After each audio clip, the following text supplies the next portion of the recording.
And a lot of people don't know that income tax was actually brought in the US before the Civil War. And in the United Kingdom, it was brought in, I believe, in the Napoleonic Wars. And it was phased out in the US and then was brought back in to fund World War One, and then it never went away. And I hate to tell you this, guys, but income tax is a complete fairy tale. It's a complete lie. And when you see the federal income tax in the US, 56% of that goes towards the defense budget, you'll start to understand what income tax is really about. It's about stealing your labor, the money that you've earned, and putting it into the pockets of corporations. And of course, you're told that you should feel good about that because you're supporting society, etc. There are plenty of other ways to tax, and taxing income is absolutely unnecessary and not required, as the UAE shows.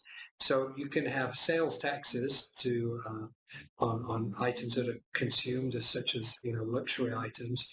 But importantly, and what doesn't happen today nearly enough, is taxation can be used as a way to maneuver spending habits, and those items which are damaging to you can be heavily taxed, and then items which are beneficial to you, such as organic, real, healthy food, can be heavily subsidized. Fast fashion, which is destroying the planet, can be highly taxed to, again, pull down consumption. So there are ways that taxation can be used. And certainly it's not a case of having to get rid of all taxes, but income tax is a complete fallacy. It's a complete fairy tale, and it's completely unnecessary, and it's actually legalized theft. And you should understand that.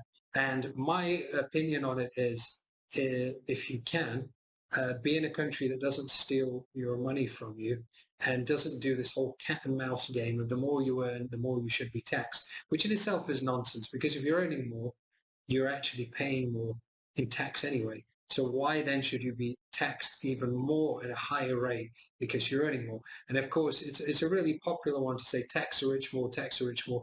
And again, it distracts you from the real problem, which is a financial system in itself and the debt-based system. That's because the really powerful people with the real money want you to squabble about millionaires and billionaires and taxing them more. They don't want you to look at the system itself, which is completely broken. So income tax, it's a fairy tale of taxation. It needs to be eradicated and can be eradicated. And there are many, many better ways to levy taxes, many fairer ways to levy taxes, which are not done today because, of course, corporations evade many of their taxes because the corporations and the politicians go hand in hand. So there are many, many loopholes exploited by the corporations. And guess who pays for that with their income tax? You, the people, do.